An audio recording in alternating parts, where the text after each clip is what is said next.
السلام عليكم ورحمة الله. بسم الله الرحمن الرحيم. الحمد لله رب العالمين، والصلاة والسلام على خير المرسلين وعلى آله وصحبه أجمعين. اللهم لا سهل إلا ما جعلته سهلا، وأنت تجعل الحزن إن شئت سهلا. اللهم اشرح لي صدري ويسر لي أمري واحلل عقدة من لساني يفقه قولي. أما بعد، إن شاء الله tonight, it's Friday night, we will be talking about very important topic. And I'm sure that most of you, if not all of you, are already aware of the topic as it was announced already. And we will talk, inshallah, at the end. I will talk why it's very important to be addressed and why we felt the necessity to talk about magic, especially black magic. We're not talking about magic that you watch on TV or tricks that you might see in circus. When we talk about black magic, it's a very dark and very invisible world that who is aware of it and who's part of it are those who are involved in it. And we have few actors here. We have the shayateen, we have the magicians. And again, when I use the word tonight, magicians, I'm not referring to people who do tricks. I'm more specifically talking about people who do spells and amulets. And we will talk about the kind of magic they do. We will have, as I said, the shayateen, we will have the magicians, we will have the people who are affected by the magic, and we will have the people who reach out to the magicians to do whatever they want to do or to achieve, to help them achieve what they want from the people that are the targets. All right? So the shayateen, the magicians, the targets, and the people who go to the magicians, who seek the assistance of the magicians to affect or infect the targets. I will be talking in the following manner, or the following topics. We will talk about the meaning of magic, black magic that is. We will talk about the ways that magicians hook up with the shayateen, with the jinn. We will talk about a little bit history of magic. We'll talk about how the jinn and the shayateen enter the body. We will talk about the symptoms, and I think this is maybe the most important part, the symptoms of magic or black magic. And then we will talk about how the magicians prepare the shayateen and the magic, and that will be 8 types or 8 ways. And we will talk about the signs or some features that you can distinguish between a magician and a raqi. And people get a lot of confusion about that who should I seek help from when I need help? If I feel that I have magic on me, or I feel something, who should I go to? We will talk about how you can distinguish between someone who's gonna do the treatment according to the sunnah and someone who's just another magician. All right? We will talk about the types of magic, the types of black magic that people do, and it's about 10 types. 10 types, those are the main types. And maybe briefly we can talk, if there is time, we can talk about the treatment from black. Now there is no doubt, you find some people might be cynical or pessimists about magic. Black magic is mentioned in the book of Allah. And black magic did happen. And anybody who gonna deny it is either ignorant or arrogant. Ignorant or arrogant. And the clear story that we know about magic is the story of Musa alayhi salam. Musa alayhi salam had to deal with the magician. And also Allah Azza wa Jal talks about in Surah Al-Baqarah about Sulaiman. And we will see why that ayah was revealed. And that is an ayah that usually is used by the people who do ruqya, to read on the magic to annul it or nullify it. The meaning of sihr, the meaning of black magic is an agreement between a magician and a shaytan. Agreement between a magician and a shaytan. And when we say agreement, that means both parties have to do something. So the magician, who's a human, will have to do certain things, for the shaitan to accept, to assist him in his evil. Alright? So when we say black magic, that is what we're referring to. An agreement, a contract sort of, between the magician and the shaitan. And when we say shaitan, we're talking about jinn. And when we say jinn, we're talking about the jinn that is kafir. Now just to give you an idea, alam al-jinn, the world of the jinn, is a world that Allah has talked to us about. And you as a Muslim have to believe in, right? And but what you don't know about the jinn, there's a whole surah in the Quran called the jinn. What a lot of people don't know about the jinn, they have their own world just like we have ours. They have their nationalities, they come from different countries, they speak different languages, they have different religions. So very much, they are just like us when it comes to those specifics. Alright? So whatever jinn is involved in the issue of black magic is a disbelief. A believing jinn, a Muslim jinn, or a jinn who has iman or taqwa of Allah will never be involved in black magic. And he or she might lose his life for refusing. Right? So keep that in mind.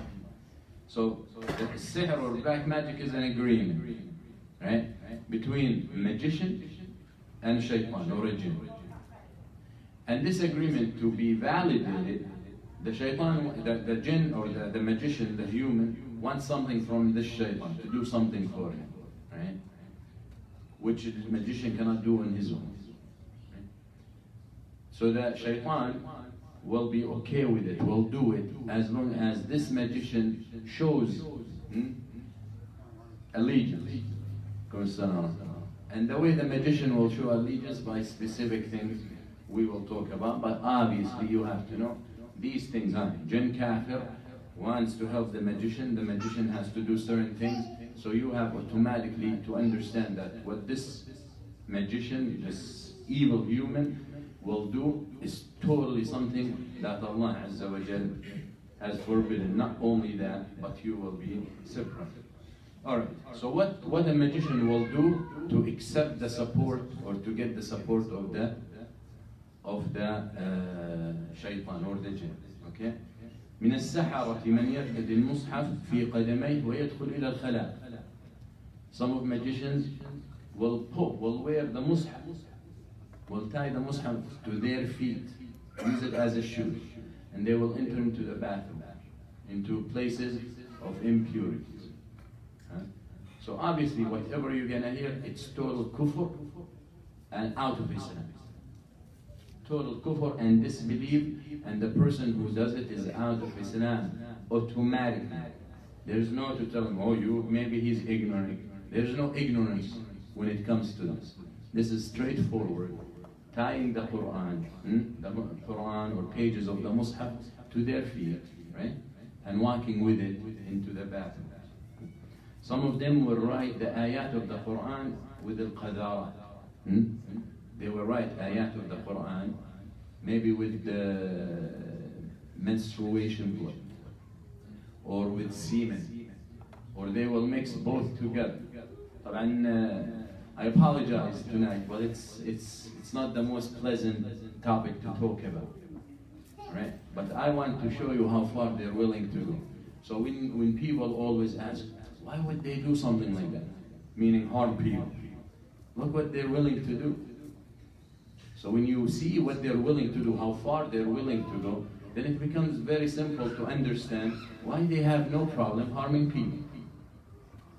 Why they have no problem destroying families. Why they have no problem getting someone killed. They have no problem. If their evil mind took them this far, then you should not be surprised of anything they do after. Alright? So they might write the ayat of the Quran, as I said, with impurities, with the feces, with the semen, with the blood that comes out of menstruation, and all that. Some of them will write the ayat of the Quran on the bottom of their feet. Some of them might read or write the surah of the Quran backward. So the way they will go, they will write Al-Fatiha, but backward. So you come to the end of Al-Fatiha, and it's Wala Dhalleen. So they go and they start writing Al-Fatiha, Noon, separate letters. Noon, Ya, Lam, whatever. So they will take the surah and flip it, right? So the first word becomes the last, and the last becomes first. And then they will divide the words and write them backward, right? Backward. And all that is mockery of the Quran. All that, mockery to show that they're mocking the book of Allah Azza wa Jalla. Some of them will intend to pray without wudu, those magicians. And this is very important. What's more important than them praying without wudu is that they will pray. Right? A lot of people get confused. Oh, he has a beard and he's wearing thobe, and he might have ghutra or he have amama. It doesn't matter. He read Quran. It doesn't matter. It does not matter. They're willing to do all that as a disguise. So when they pray as mockery, they will pray without wudu.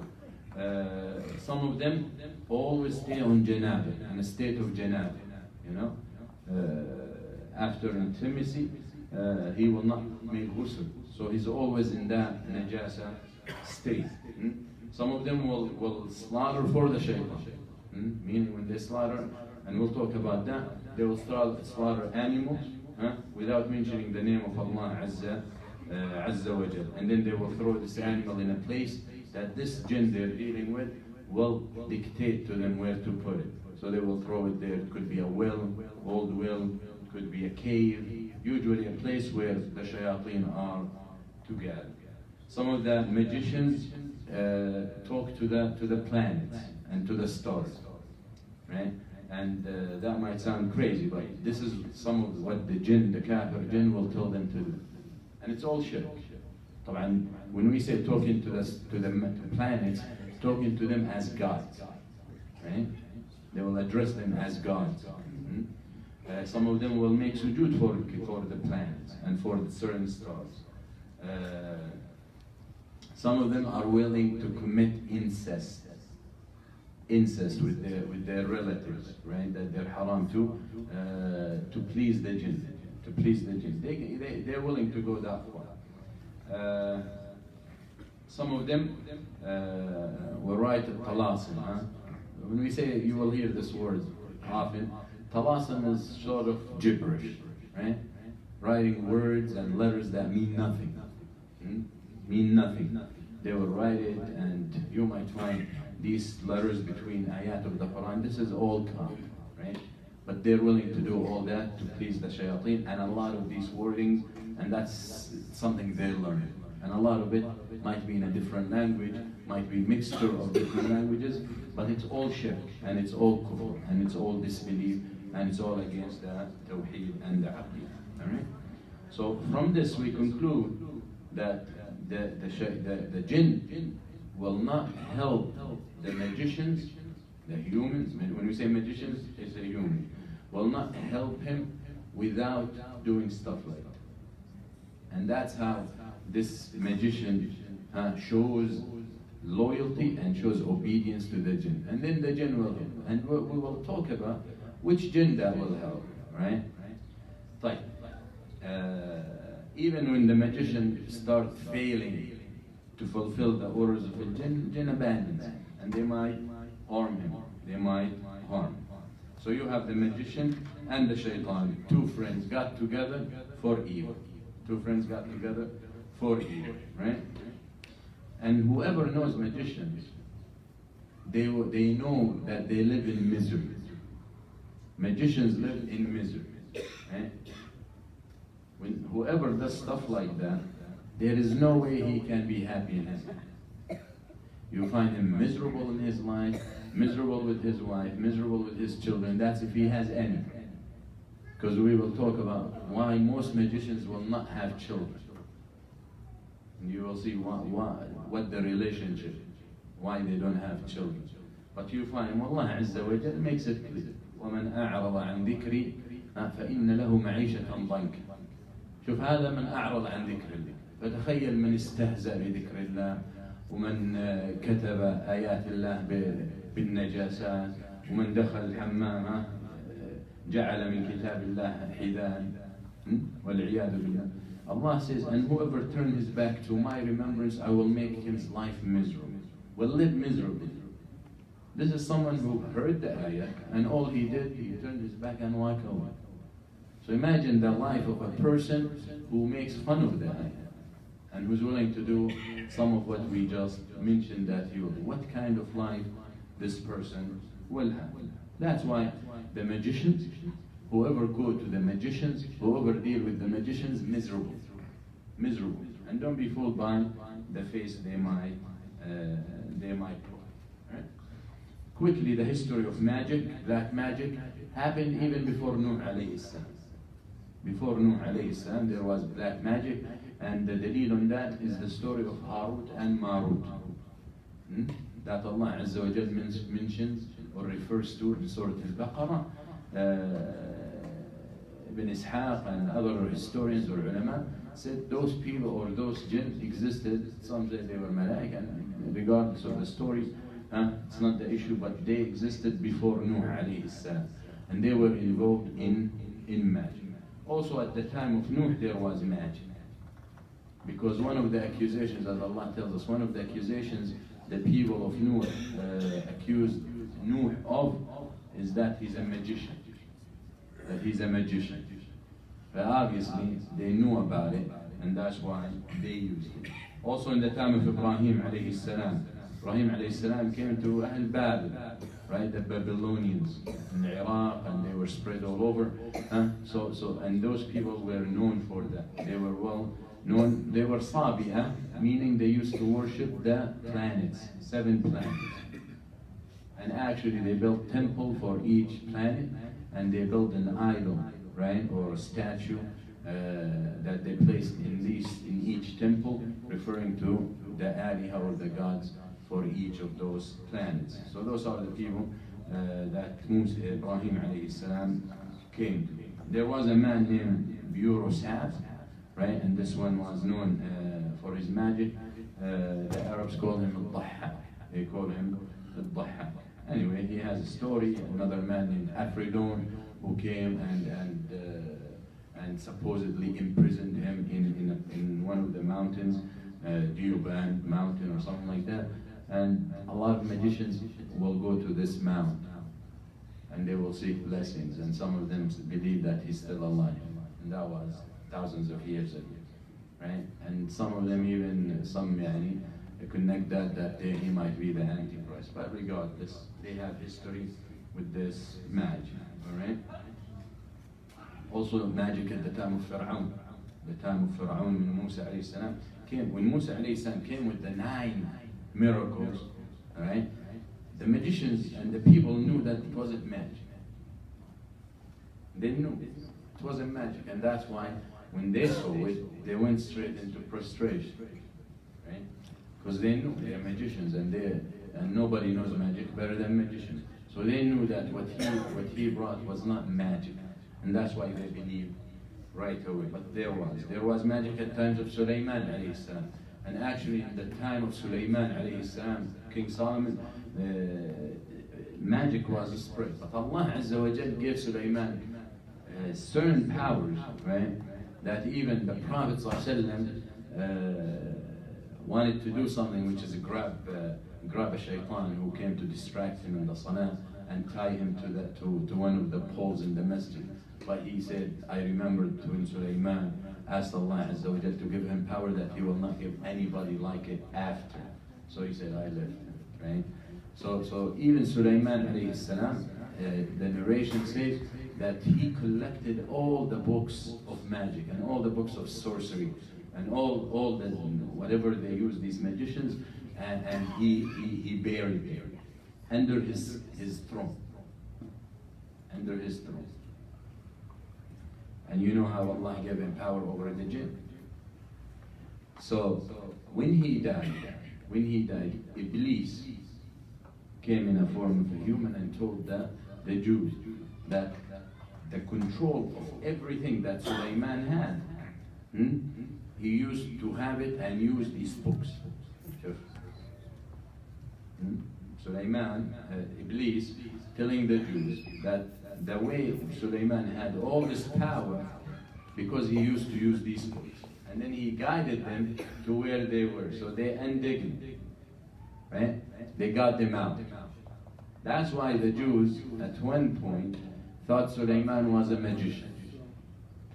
And that's why Allah Azza wa Jal revealed, وَاتَّبَعُوا مَا تَتْلُو الشَّيَاطِينُ عَلَى مُلْكِ سُلَيْمَانَ وَمَا كَفَرَ سُلَيْمَانَ وَلَكِنَّ الشَّيَاطِينَ كَفَرُوا. That's why Allah revealed, because the Jews consider Sulaiman might be a magician because of the whispering of Iblis. So Allah Azza wa Jal revealed ayat that talk specifically about magic in Surah Al-Baqarah and mentioned Sulaiman alayhi salam. So Allah says, Sulaiman did not disbelieve, which is magic, did not disbelieve, but the shayateen did, right? So at the time of Sulaiman, obviously, there was this magic, right? So this is very quick. And then Zoroaster, if you guys know the religion of Persia, Zoroastrians and all that, he was a magician initially. He was a magician. And actually, the magic of Sham, the Levant, and Egypt, and India, all that magic learned from him. And then it took different flavors based on the religion of the people at that time, based on the area, right? So according to some historians, they said that was 5,000 years before even Isa. You know, Zoroastrianism is a long, old religion. All right. Even in Europe, they were the laws against magicians or black magicians were very tight and very rough, right? And the least you can say, the least punishment a magician will get is to be hanged in Europe, right? Some in France, Germany, Italy, they will sentence the magicians to be burned in public squares, in public areas. In Scotland, they will punish them by throwing them in big pot of tar, boiling tar, and that's how they will kill them. In England, they will hang them. Even some kingdoms in Europe, and this in the Dark Ages before the Industrial Revolution, they will use al-khazuk, right? Impalement. Khazuk is a kind of punishment. Impalement, they come to a spear or to a rod or whatever, and penetrate the body with it, from bottom all the way up until they kill the person, right? Even some way, tashbih, right? They call it tashbih. And the way it is, that the table will be divided into four and connected with a cylinder, right? So they will bring the magician and tie him. Each limb will be tied to one part of the table, and then once start rolling the wheel, these corners start separating, getting distant from each other, and you can imagine what happens to these limbs. Also the Hispanic or the Spanish Inquisition. They had special torture chambers for magicians.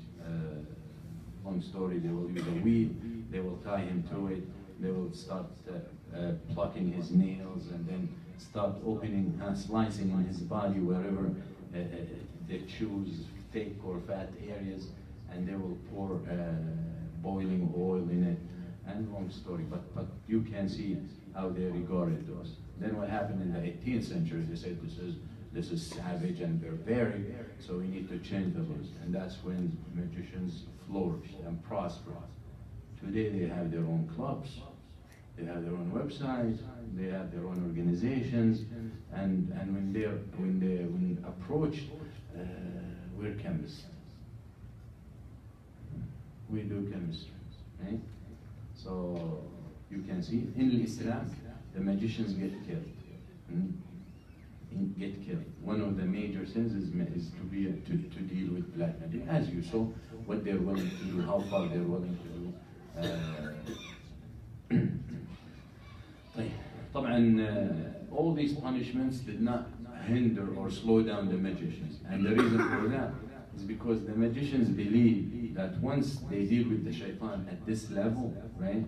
طبعا someone will say, how the Christians magicians, there was no Quran, or they will use the same religious books, even though the Bible is corrupted, but not all of it, not all of it. They will disbelieve, they will prostrate for idols, for planets, anything shirky, the shaitan will be okay with, right? It doesn't have to be the Quran. But when I talked about the Quran, I talked specifically after that, the message of the Prophet sallallahu alaihi wasallam. So why did not slow them down? Did not slow them down because magicians believe that once they're willing to do that, they have turned in their souls to the shaitan. So actually, they can be killed, but nothing will be affected because their souls already given away.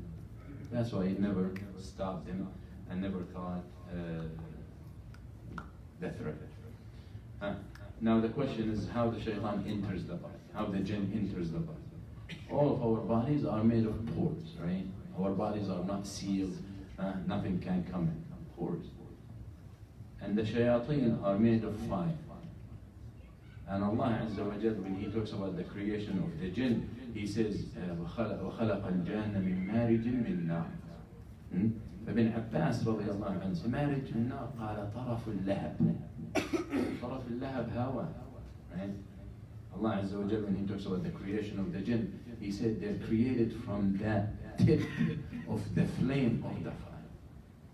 Marriage min nar, the tip of the flame, and the tip of the flame is very much like gas, right? So that means the jinn has that power. Okay? So because of the nature of the jinn, they have the flexibility and the ability to penetrate the body from anyone. From anyone. And this is power Allah Azza wa Jal given. But again, remember that Allah did not order them to do that. Allah did not obligate them to do that. Allah gave them the choice. Just like us. Some of them believe and some of them disbelieve. Just the way it happens with the jinn happens with humans. Allah forbid us from going to deal with the shayateen and do this evil thing, but still a lot of us are willing to do it. Right? So the same thing with the jinn, right? Even though Allah gave them ability, but He did not order them. He gave them ability to see, are they gonna abide by His orders or disobey? Alright, so this is how the jinn can enter the body. And the jinn will target the brain, will target mainly the brain. Because that's where the control of the body, that's where he can control. Right. So this is a little history, and this is, so now the most important, one of the most important topics for tonight, the symptoms of al-mas or al-sihr. Right? When we talk about black magic, it can involve two things. Always there is shaitan involved, right? There is shaitan involved. As I told you initially, that the meaning of magic, there are two parties, a deal between the shaitan and the magician, right? So always shaitan involved. But it does not mean always there is a possession. Huh? Doesn't mean always the jinn gonna enter the body. And that's something people get confused about. They think magic means that there always should be a possession, and that is not accurate. Right? Even the possession might be very temporary, might be for a few minutes, and the jinn will leave. Right? But there are many, many ways to get the effect. Right? But the jinn always has to be involved. So when we talk about the symptoms of magic, black magic, or المس or السحر, there are two types. There are symptoms في المنام or symptoms في اليقظة. أعراض منام, أعراض يقظة. There are symptoms while the person is asleep or related to sleeping, and there are symptoms beyond that, right? So let's talk about some symptoms. And why it's important, you have to ask yourself if you think you're suffering from it. Right? Now, something just to make sure, to make clear. Not every time part of your body hurts, that means there's magic. Right? Not every time you're worried, there is magic. Not every time you're stressed, there is magic. Not every time you're fighting with your spouse, there is magic. Not every time your car breaks down, there's magic. And there is no doubt, from what we've seen, there is no doubt that people went extreme with it, right? And now you have even, based on the conditions of people, now you go to any satellite or any whatever dish network, maybe not in the West or in America, you'll find tons of channels for magic, to treat magic, to treat black magic, right? الأب الروحاني فلان والروحاني فلان. Whenever you see the word روحاني, اعلم إنه نصاب, مشعوذ, the spiritual healer. Whenever you see spiritual healer, someone is calling himself spiritual healer, turn around and run, right? Run and flee the place. So you'll find a lot of channels, a lot of great stuff. We will talk about how you can distinguish between someone who's legit and someone who's not, right? So symptoms are important. Again, most of what people suffer of has nothing to do with magic, right? Has nothing to do with magic. It's more as it has more to do with what you eat, what you put in your body, what you breathe, what you do, right?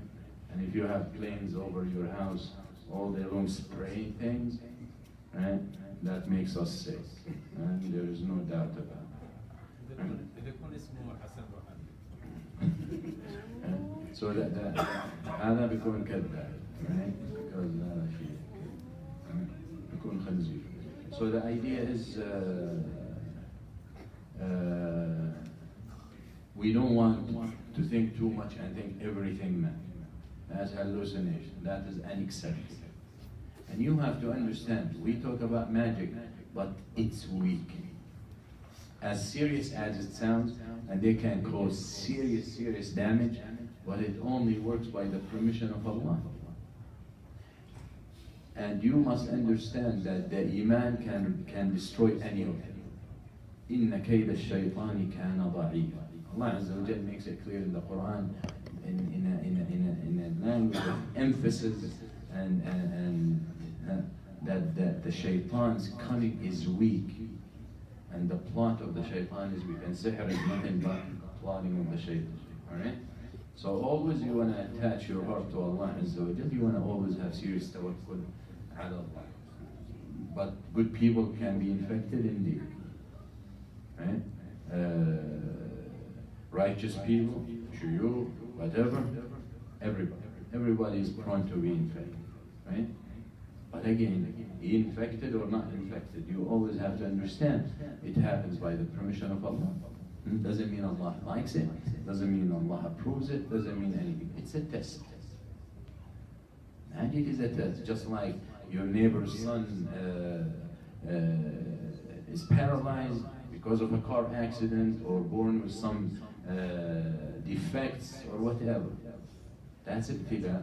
And if God forbid something happens to you or your children because of magic, that's ibtila. And we as believers deal with it as a test and as it is, regardless of the cause. All right? So let's talk about the symptoms that has to do with sleeping. First symptom is insomnia. You cannot sleep. You struggle to sleep. You struggle to fall asleep. You're tired and you're exhausted and you're ready to sleep. When you go and lay down, you spend the next 2-3 hours, you cannot fall asleep. Not everybody who has insomnia has genuine, right? Very important. When we talk about a'rad or symptoms, you have to look at them collectively, all of them. Not necessarily all of them, but don't take one and say, oh, I got it, so I need raqi right now. And we will talk about having a raqi, right? So that's one. The other is anxiety, right? Anxiety, qalaq, always worried, right? Always anxious, always on an edge. And that is some symptoms. Nightmares. Also common when there is black magic done. Okay? So what people would see in their dreams, right? What people would see who have magic in nightmares. He will see something bothering him in his sleep, like he's sleeping, and he will have a nightmare, and he will feel depressed in the dream, right? He feels that he wants to ask or call for help, but he can't. Right? Happens to a lot of us.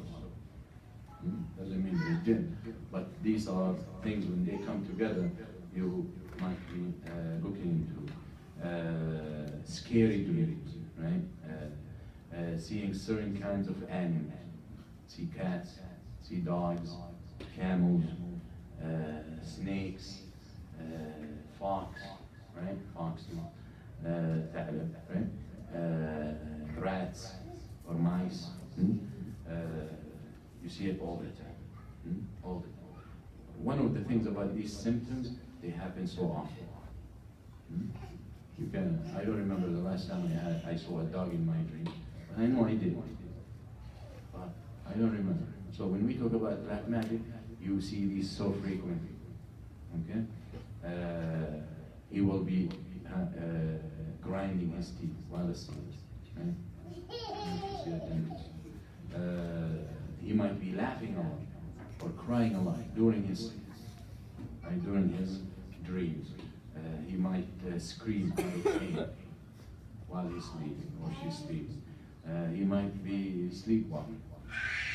And again, often, right? This happens repeatedly. He might dream that he finds himself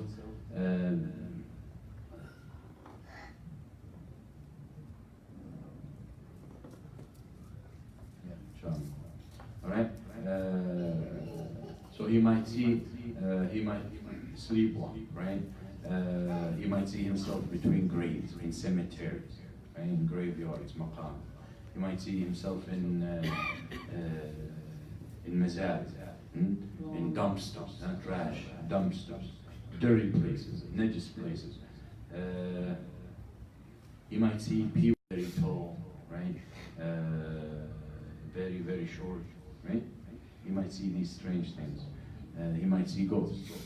Yeah, ghosts. Things that he cannot figure what they are, right? So these are some of the symptoms when they're repeatedly happening. When it has to do with sleeping or before sleeping, insomnia or anxiety, they could be mental, right? Some of the a'rab, brother Manaf told me, some might not know English, some of the sisters. So some of the a'rab is عدم القدرة على النوم, right? القلق المستمر, كوابيس, أحلام مزعجة. ممكن يرى من الأشياء اللي يراها المسحور بشكل متكرر دائما في المنام، في الكوابيس، بعض الحيوانات، قطط، كلاب، فئران، جمال، ثعالب، ثعابين. يرى في منام أنه متضايق، مقبوض كذا صدر، يريد الاستغاثة فلا يستطيع، يشعر أنه يحتاج إلى مساعدة فلا يستطيع. الكوابيس المفزعة، الأحلام المفزعة، قد يقرض على نياب في المنام، قد يضحك أو يبكي كثيرا في منام،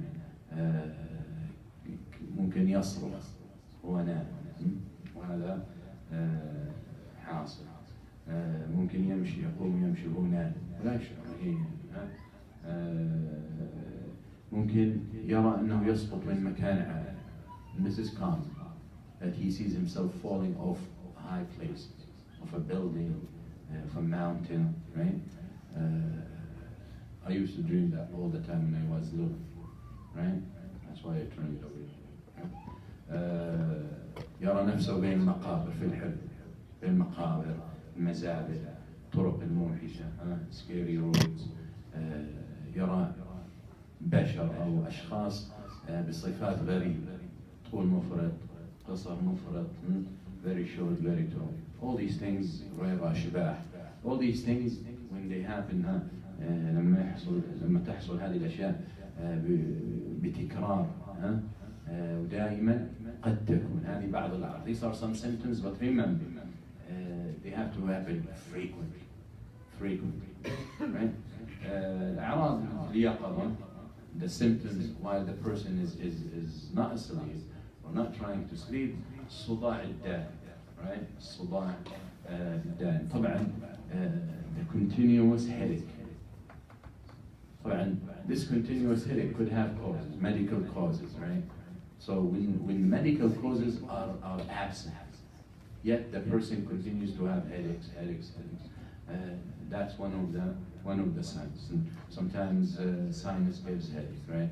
Sometimes problem with the eyes, problem with the nose, problem with the teeth, with the throat. Anything in the body could give headache. But when all these things are absent, yet there is continuous headache, that's a symptom.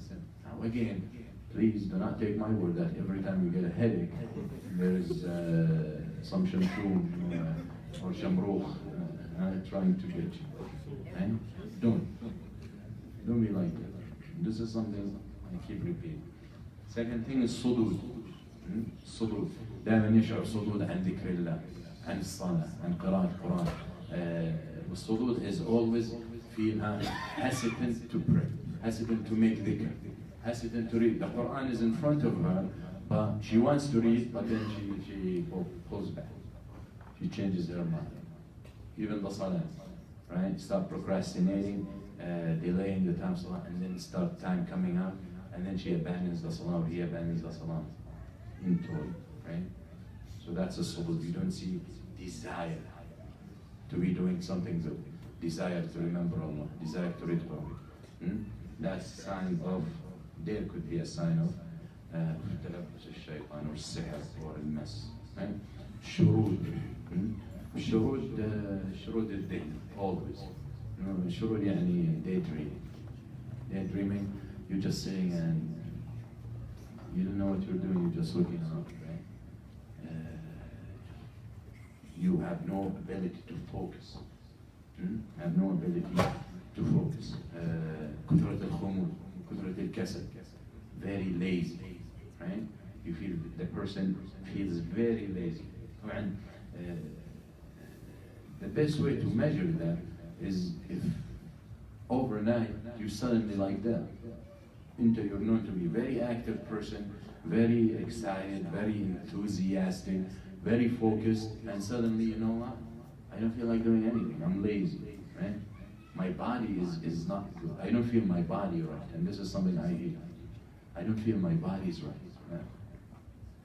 Now, the first thing you want to do is get a checkup, right? Get physical, get blood work.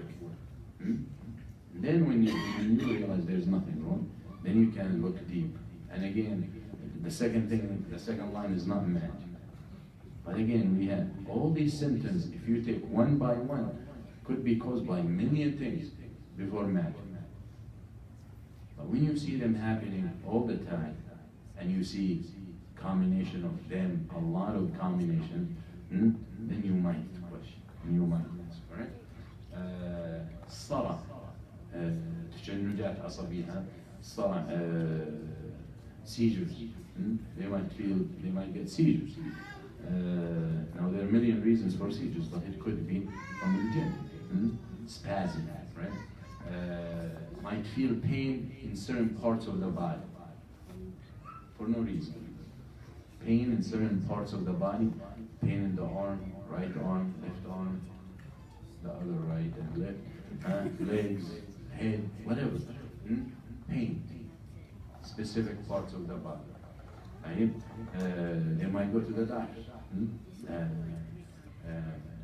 I know a brother whose daughter started dealing with some of these issues, and he took her to the doctor. They took her to the emergency room more than once. And they did every x-ray you can imagine. And so many sections of x-rays, blood tests, everything. And nothing wrong with them. Nothing wrong. Right? Yet her body's numb. Her body's numb, right? And I saw this girl. And actually, I took a pin. I know the pin, the thing that pinches, and I pinched her arm. No response. No response. And this happens from nowhere. Okay. Okay. Now we talk about the ilmas. And when we say ilmas, we mean possession, right? And it's 4 types. One possession, mas kulli, right? المس الكلي, some of its symptoms is seizure. المس الكلي, when the jinn comes and targeting the person, stays with him, enters him, whatever he wants to do, he does, right? So that is mas kulli.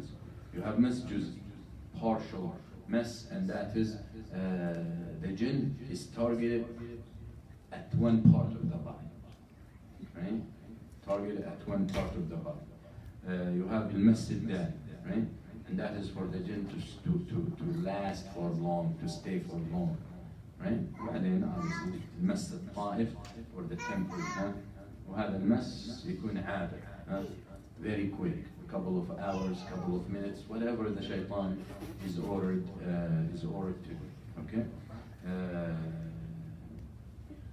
How the magician, let's talk about how the magician deals with the shaitan.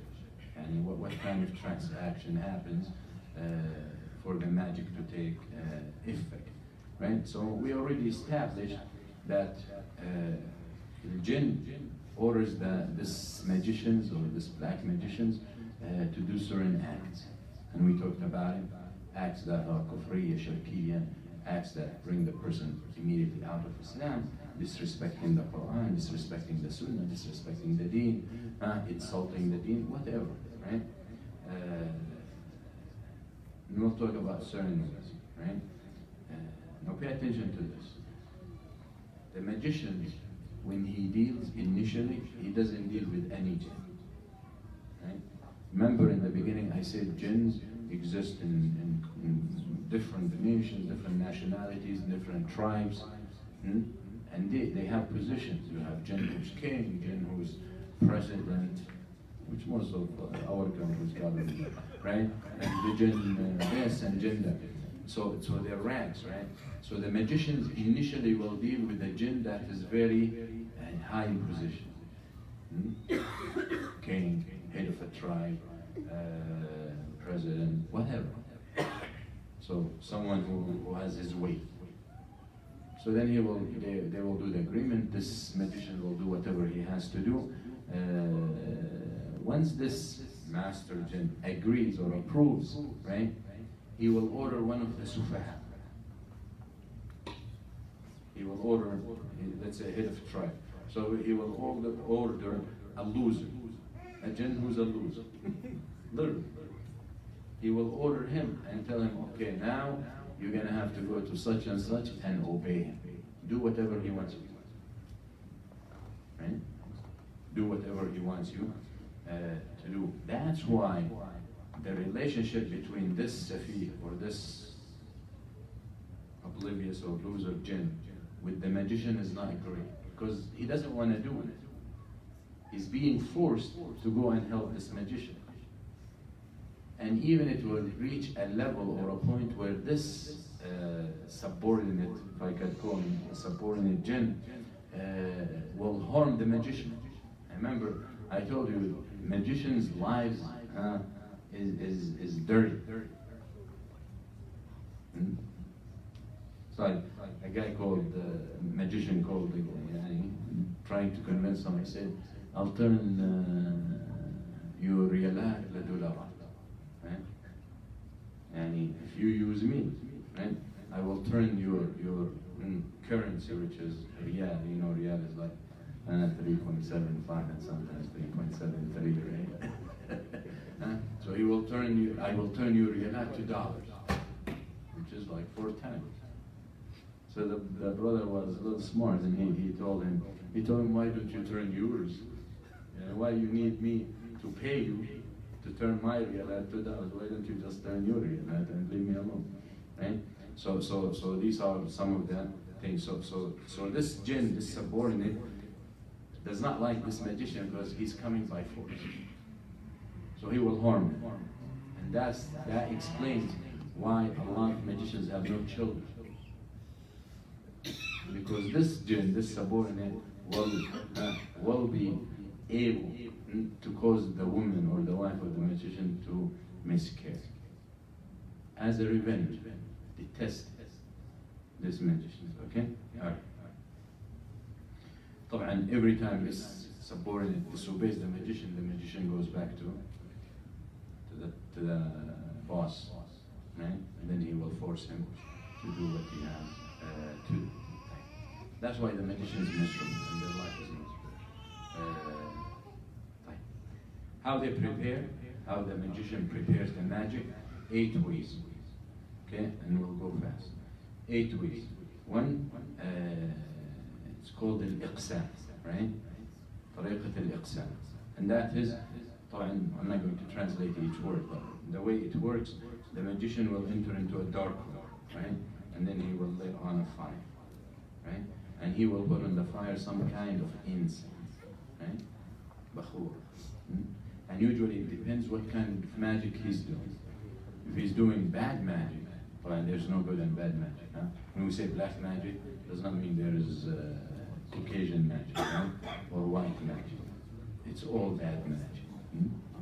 So, but if he's doing a magic to lead to, in their measure, good consequences, then they use incense of good smell. If they want to harm, and everything is harmful. When there is magic that is beneficial, it will be beneficial to one party. Remember, always the target suffers. The target always suffers, right? But there's a difference between magic that is done to make someone hate someone and magic that makes someone love someone, right? So if they want to make magic that someone to love someone, they will use good incense. If it's the other way, nasty incense, because the jinn feed on bad smells and najasa. All right. Then what he will do in this kind of preparation, he will start reading talasim or azaim, right? Some gibberish and some reading some nonsense things, and it will include what? It will include this magician swearing. That's what the example. He swears by the jinn instead of swearing by Allah. Anything swearing by other than Allah is shirk, right? So he will start swearing by this master jinn, right? And of course that brings approval to hold them, or he will praise the jinn, or he will seek help from them, istighath and nida and all that, all right? And usually the conditions when the magician does that, he needs to be in a state of najas, state of janaba, obviously no wudu or taha. And he sometimes might have to wear a garment that has najas on it. يعني najasa fi najasa, okay? طبعا after talasim and all this gibberish, the jinn might show up, and then he will tell him what he wants from him. He might not show up, he might hear things, right? He might hear things from the jinn telling him, I'm here, whatever you want.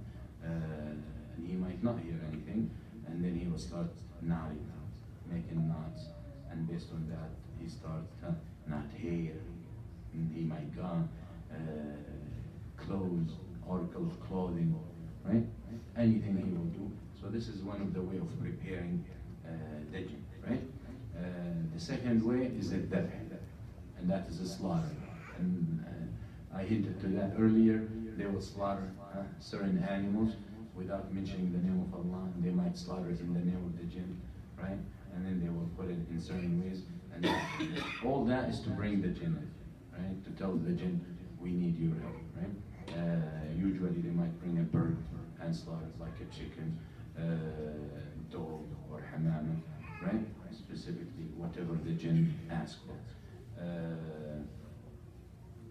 Then he will, as I said, slaughter it without mentioning any name. Sometimes the person who's approaching the magician, he might be painted with the blood of this animal that was slaughtered. Then this animal might be thrown في خرابة, في مزبلة, it might thrown in garbage, trash, or thrown in a cave, deserted house or whatever, where usually shayateen live, right? Then he will return, this magician will return home, will read his talasim and his gibberish and his shirkiyat and azan, and then the shaitan will show, right? طبعا this is all, whatever we say, all shirk. قل النبي صلى الله عليه وسلم حديث علي بن أبي طالب من ذبح لغير الله فقد أشرك, right? Whoever slaughtered for other than Allah, in the name other than Allah, then committed shirk. طيب, the third way is تعرف بالطريقة السفلية. الطريقة السفلية is a group of jinn that are in the service of this magician, right? Because he exceeded the expectation in the preparation. Some magicians will exceed the expectation in their kufr. So as a reward for them, they get a team, right? They get a group. Now you go and service your master. Now he's like a master, right? This is how some of those magicians طبعا أشدهم كفرا وشركا وإلحادا يعني بيتفنن, is artistic in the way he gonna please the big jinn. We talk about certain ways, wearing the mushaf as a shoes والعياذ بالله, and walking into khala or into bathrooms or places of najasa. So this magician will sit and will order the jinn. Do this, do that, and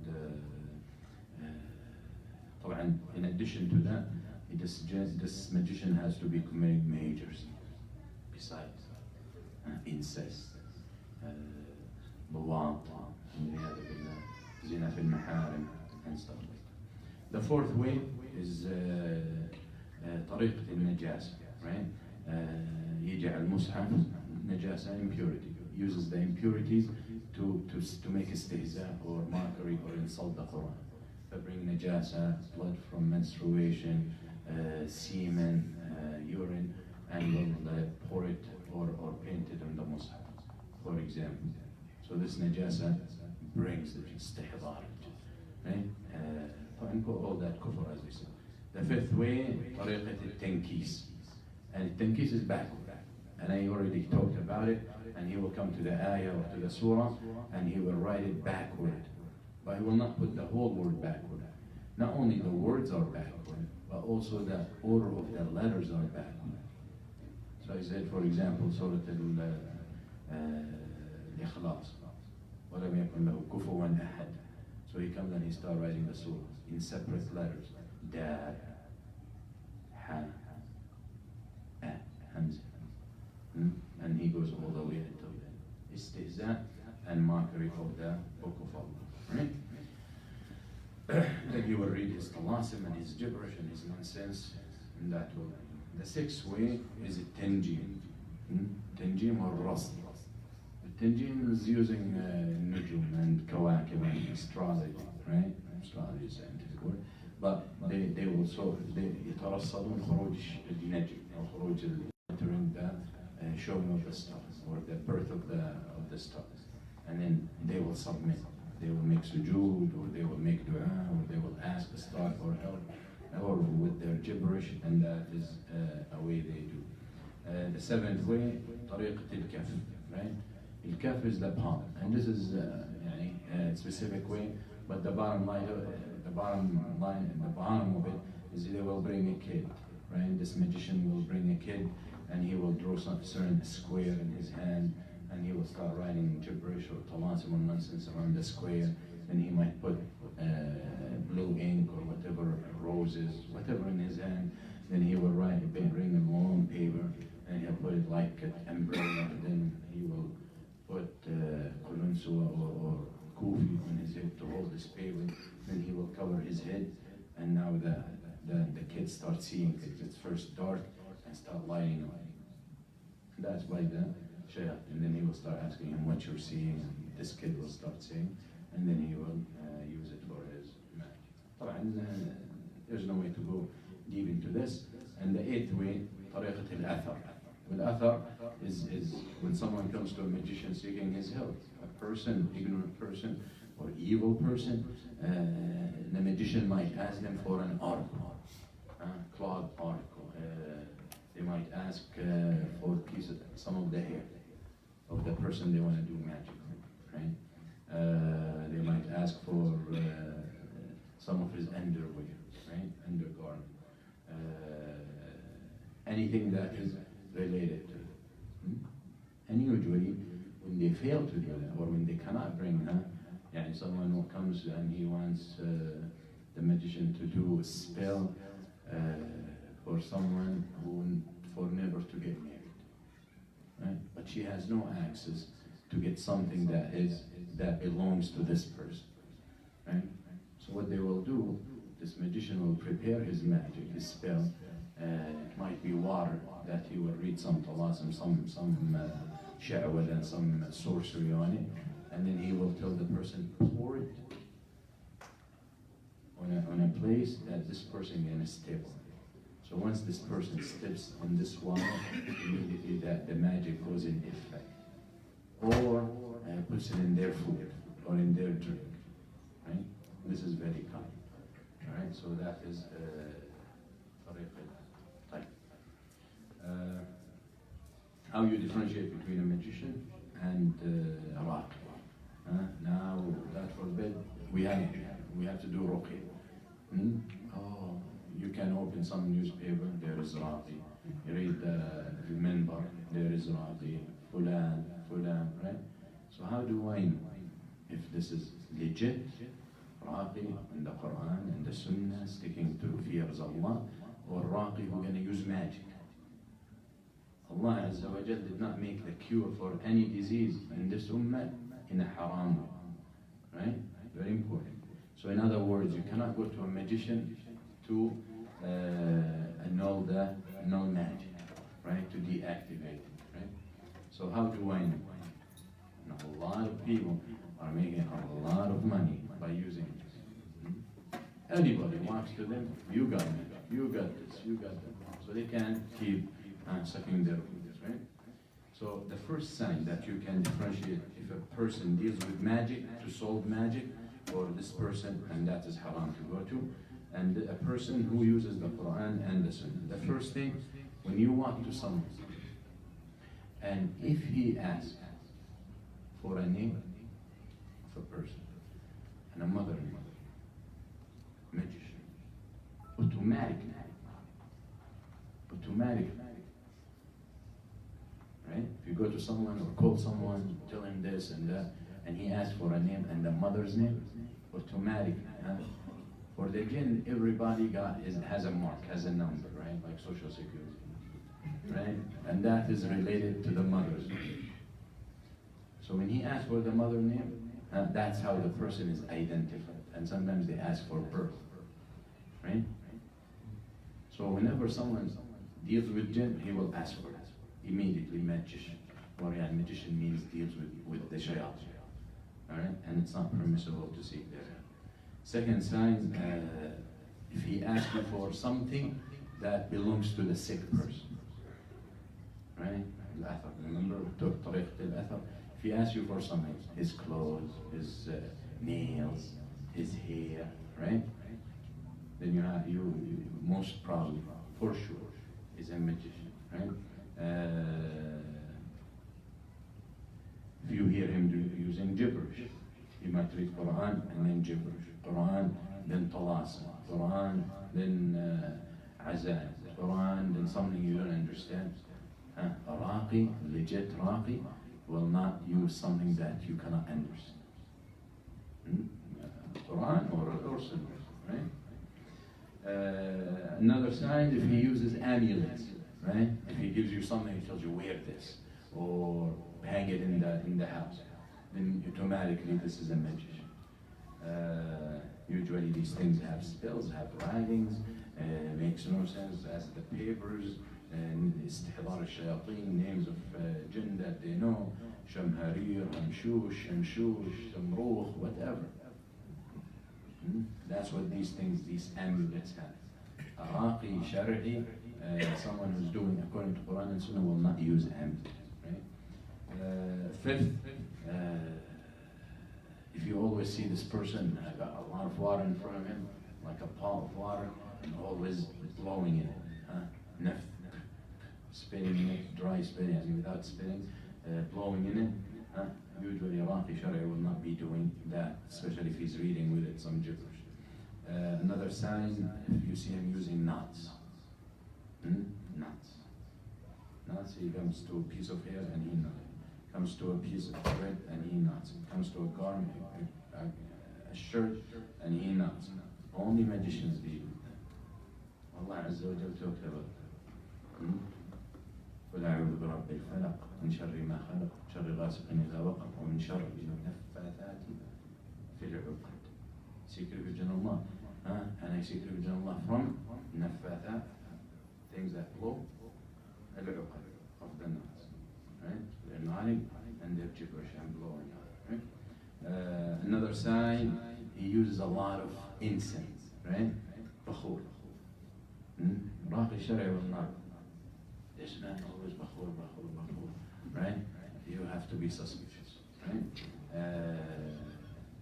When you go into his place, you find it dirty, qadr, makan qadr, hygiene, no hygiene, whatever, you need to be suspicious, right? Another sign, if he takes a court, when you go to him, he tells you, okay, I'm gonna go into the room, I'll be out. Dark room. We talked about the dark room earlier, right? And he doing the way of the website, right? If you see that he takes a corner and sits there mumbling immediately. Another sign, if he does certain things that you know haram to slaughter without saying Bismillah, and you're not going to go to a legit raqi and he can tell you, give me a second, I need to slaughter this chicken, right? That will not happen. Right? If you go to North Miami, you're going to find a lot of chicken on this, right? You guys know, right? Go to land. All right. Another sign, to use you. Take advantage of your situation and charge you crazy money. That's a sign of someone who's not doing legit work. Now, can he ask? Sure. But if he's reasonable, that's one. And second, the person who's doing ruqya shar'iyya, awalan, and before anything, he should have the right intention. My intention is to help the Muslims. Money will come. And I know people who ask, right? And had they not asked, they would have gotten more. People will be, if you treat them and you can help them to get over what they're suffering from, they're going to give you their life, anything you want. You don't have to ask. So this is a sign. If you see a person doesn't ask, two things. Know that he's doing it for Allah. And second, he's sincere.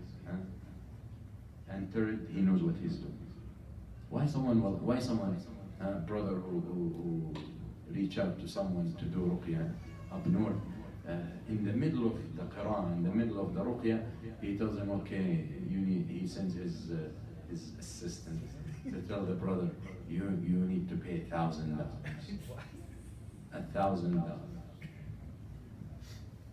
So immediately, even if this person is legit and doing the right thing like ruqya shar'iyya, you have to know that he's not sure of what he's doing. That's why he want to make sure that he gets the money before it's over. Seriously. Right? And unfortunately, a lot of people do it. You go listen to a couple of tapes on YouTube or a couple of lectures and suddenly he thinks he's wrong. طيب استنى لينزل فيك الجن يركبك. Just wait until you get the jinn out and he goes into you. You have to be careful with that, right? Not something that anybody. This is a branch of ilm that it's studied. You know, it's not something that I'm gonna read and I have iman. You have to be also prepared. We have iman, but when we go to war, we need to have some kind of weapons. The Prophet ﷺ used to wear 2 shields when he goes to fight. Two armors, right? هو رسول الله صلى الله عليه وسلم. فالأخذ بالأسباب مهم and understand what you're doing. So this is another sign. Another sign for the one who's not legit, he has no problem to be alone with a woman, right? الخلوة. أما someone who's decent and fears Allah, will tell her, we cannot be alone. He might have his wife there. He might make sure that you bring your mahram or whatever, right? Another sign, he might ask the person, the sick person, to do something against the sunnah. The Prophet says, don't do this, and he tells you do. Go kill a frog. The Prophet said, forbid. Go kill a hudhud. Go kill, burn some ants. All that, the Prophet forbid. So this magician might ask you to do something. Raqi Shari, the legit Raqi will not ask you to do something against the Sharia. Right? Also, you will see some strange things. He might be holding a rope, a thread, doing knots. Raqi Shari will not do any of that. He might use impurities, he might use blood. Raqi Shari doesn't do that. He might ask the sick person, seclude yourself, meaning sit in a room that is dark, or stay in your room, do not communicate, do not socialize, do not talk to anybody for a certain period. Raqi Shari will not do that. He might ask the person not to touch water for 40 days. Raqi Shari will not do that. How can you not touch water for 40 days? You need to make wudu. How are we going to pray? Right? Or are you going to stay up for 40 days? You need a lot of tea. Right? He might ask the sick person to give him certain stuff and tell him bury it or hide it here or under here. Right? Raqi Shari will not do that. He might give him certain papers and tell him you burn it. And ash, you throw it here or you do this with it. Raqi Shari will not ask you to do it. He might start telling you certain things about your life that you get surprised. Whoa, how did you know that? That's dealing with the jinn and dealing with the shayateen. Raqi Shari will not do that. And last but not least, you can tell by looking in his face if this man is man with Allah or if he's not. If he's a man who fears Allah or not. You will see in his face, subhanAllah.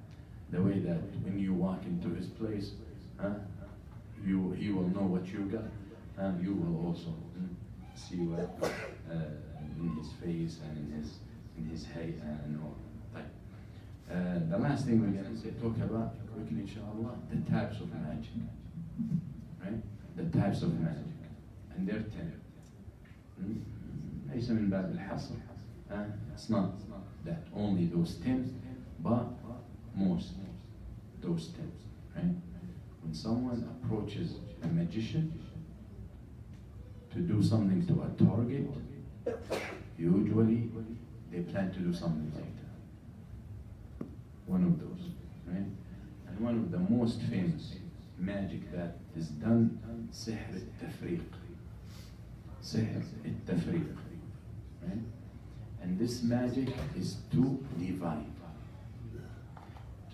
between a husband and a wife, to divide between a brother and a brother, to divide between a partner and a partner in business, right? To divide between a person and his mom, between a person and his father, right? Sihr al-tafriq. Sihr al-tafriq, and this is very common, right? and it's done mainly between husbands and wife. What are the symptoms? I'm not going to talk about how they do it, but what are the symptoms? Sudden change in the relationship. Marriage that's been going great for a while, and overnight problems start. Over nothing. That could be this, right? So it's a sudden. For no reason, you start seeing the husband and the wife fighting each other. A lot of doubts start happening between the husband and the wife. A lot of doubts. You start doubting him a lot. Right? Another sign, not making excuses for one another. Also another symptom, it's fighting over nothing. Fighting over nothing. He starts seeing his wife ugly, and she starts seeing him. Even she might be very beautiful, and he might be very handsome. And they've been living for years together, and they love each other. But suddenly, he can't look at her. طبعا her face did not change. This is the jinn who's part of the kunkran, part of the plot. He starts presenting himself as you. So he starts seeing her ugly, and vice versa. All that to get them away from each other. He starts hating her. She starts hating him. And all that love overnight becomes hate for no reason. He doesn't want to be around. Outside the house, he's so good, he feels so comfortable, he's happy. Once he walks into the house where his wife is, he flips. He turns totally stressed, depressed, angry, see everything dark. All that could be symptoms.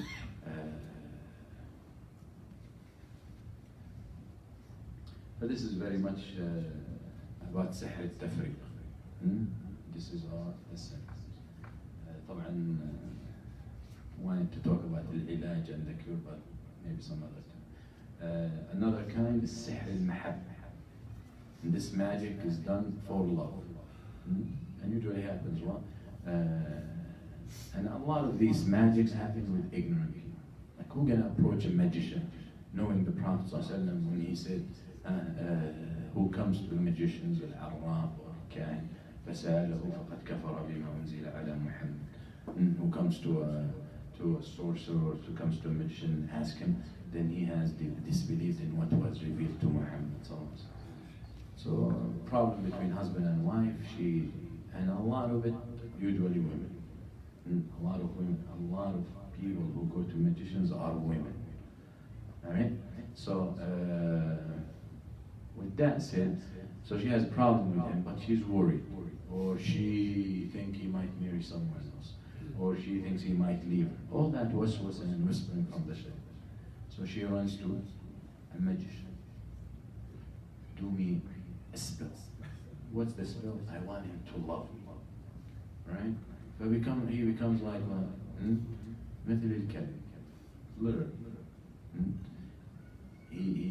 When they do this magic and the effect of the magic and the magicians, he starts running after her like crazy. And who's wise, who's a woman that cares about her husband is willing to put him through it? زي ما becomes بعمل لك السحر بيصير خاتم في إصبعك. He becomes like a ring in your finger, like you control him the way you want. Which woman wants her husband like that? He starts neglecting his work, neglecting his responsibilities because he wants to stay with her, be next to her, right? And the problem with this, it could fire back. And she could be so ignorant that when she goes to the magician, tells him, I want my husband for me to be the only woman he loves. So he starts hating his mother, he starts hating his sisters, he starts hating his daughters, right? And sometimes it fires back, he hates her too, right? Right? But the point is, she wants his love. Look, with good intention, look how far it went. He might even abandon his salah and his deen to be around her, right? طبعا, with these kind of sihr, each one, the way of the treatment is different. يعني والسحر التفريق, the division, when you read on the person, ممكن يوصل, right? That person, maybe he goes into some of these videos you've seen, he starts shaking or sort of seizure-like, and because there's jinn. When it comes to sihr al-mahabba, usually there is no jinn involved as a possession, as in the body, right? Okay. طبعا how will that happen? As we said, the jinn has access to the brain, and he knows by the permission of Allah which part of the brain to target. Right? Third sihr is a kind sihr al-takhayyuf. Start hallucinating, start seeing fixed moving. Things moving, oh no, it's not moving. Things big, he sees it small. Things small, he sees it, right? He starts seeing, and I start hearing things. We hear it a lot. I hear noises. I hear voices, right? هذا نوع من السحر, سحر التخيل, right? We have a brother who became Muslim. He was from Haiti, and mashallah, he was very bright. And his mother is hardcore Christian, and she tried to persuade him to leave Islam, and he was firm. And then suddenly he lost. He started saying, I hear things, started acting weirdly. And even he himself said, my mother did black magic. Right? And unfortunately, a couple of years ago, they found him hanging himself. May Allah have mercy on him. But they found him in the backyard of his house. He hanged himself up a tree. Someone having. So he used to say, I hear voices in my head. The fourth magic is sihr al-junun. Sihr al-junun is very much, from its name, makes the person lose control of his life, walking, talking to himself, very much sharid then, not focused at all, daydreaming all the time, loses his mind. Eventually, such person might be killing himself. The fifth kind of sihr, sihr al-khumul, right? Sihr al-khumul is a magic done to make the person ينطوي على نفسه. The person starts feeling antisocial, secludes himself, separate himself from anybody, from anywhere, doesn't want to deal with anybody, becomes lazy, starts failing in his task, daily task, start feeling pains and all that. The sixth is sihr al-hawatif, right? sihr al-hawatif, مثل رسائل في الأفئدة, start hearing things, start dreaming of things, right? Start receiving messages. He feels that way, right? He start looking right, and you see him looking right and left. You see him walking in the street. You see a lot of these people. He might see beasts in his dream. حيوانات مفترسة, very seven سحر المرض. سحر المرض. And this magic is done to make the person sick, right? They will make the magic, they will do the spell to make the person sick.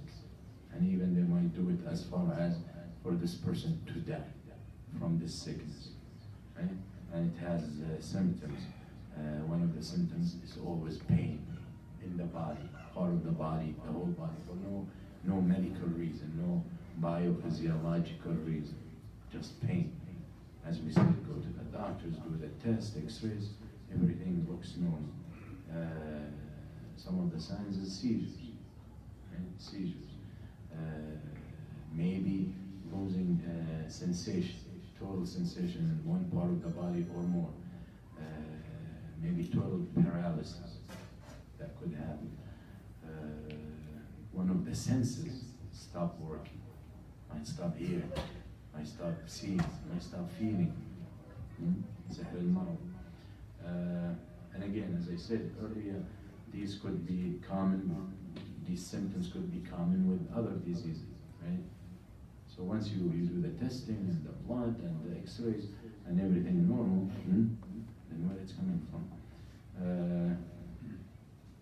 And the way it works is directing the jinn to tackle certain parts of the brain. Okay? The eighth type of sihr, sihr al-nazif. وهذا سحر استحاضة. It's a kind of magic to keep the woman in bleeding state, in menstruation, right? Because there's hayd, there's istihada. When Nabi Sallallahu Alaihi Wasallam, when he was asked about that, he said the jinn kicks the veins. That's where the blood comes from. Istihada is when a woman still can't pray, needs to make wudu for every salah and all that, and can't fast. But that could be caused by a jinn, right? Could be jinn. 3 days and it stops. But anyway, that's one kind of magic. Another kind of magic to cause marriage or proposal failure. And the way it works is a woman hates a woman or doesn't want her to get married, and she goes does this or this magic. So this woman is beautiful, but every time someone proposes and he goes to see her, he sees her as a scary woman, scary looking. And Allah, this happened, a brother who told me, and I believe he's telling the truth. He said there was a family relative, and they have a daughter for marriage, and every single time someone proposes, they never come back. You know, the culture and the Arabs, someone wants to marry, they go and visit the family, and then he meets her, and then if they like her, they come back, or they go, can we come again? So every time someone proposes to this girl, they never come back. Or someone comes to visit, with the first visit, they never come back. So her father, and at the end, he got someone he knew, to marry him to his daughter.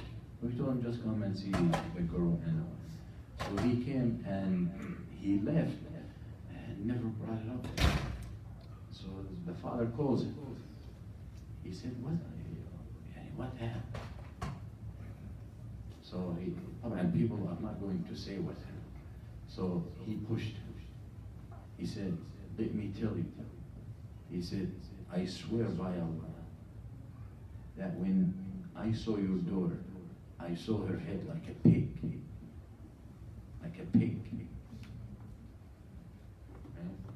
Possible? It is possible. Right? And obviously there was a spell.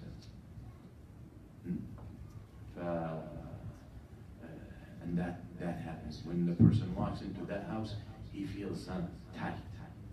He can't wait to leave, right? Even before he sees it. So some people are willing to do that. Usually, it will take effect against this person when she might be very angry or very في غفلة شديدة, very unaware. She might be very متلبسة بمعصية. The jinn usually wait for the right time to enter the body. And usually the body will be in a state of ma'asiyah and committing a sin. And that is his guards are down. So that's when the jinn takes it. Stuff like that. And the tenth kind of sihr, sihr al-rabt. Sihr al-rabt is a kind of magic that to prevent a man to be intimate with his wife. Right? To prevent a man to be intimate with his wife. And it could be done by anybody. And there are many ways that this could happen. Even to a point where the jinn can control the part of the brain that is in charge of sexual excitement, right? Anyway, no need to go into details about these types, but that's the reality, right? Magic is real, and it happens, and there are people who have no fear of Allah Azza wa Jal. They can be reading the Quran and fasting every day. that means nothing. Prophet ﷺ, they came to him and they said, so and so woman, she fasts every day and she makes qiyam every night. قال هي من أهل النار. He said she belongs to the hellfire. And when he was asked why, he said, إنها تمشي بين الناس بالنميمة. تمشي في الناس بالنميمة. She's a gossiper. She's a backbiter. So we don't need to be fooled that someone, because he reads Quran or she reads Quran or they fast or doesn't mean anything. Right? So this is why this subject is important. And we had talked about symptoms, we had talked about causes, we talked about different kinds, why people would do that. Now, we already have no problem with the magicians, what he's willing to do with the shaitan. But why people will approach a magician, right? Why people would approach a magician, okay? One of the main things is ignorance, disease in the heart, envy, hasad, right? That's why they will reach out to do magic, and they will have no fear of Allah Azza wa Jal, and they will have no hesitation to destroy anybody's life. Alright? So this is very much what I wanted to share with you online.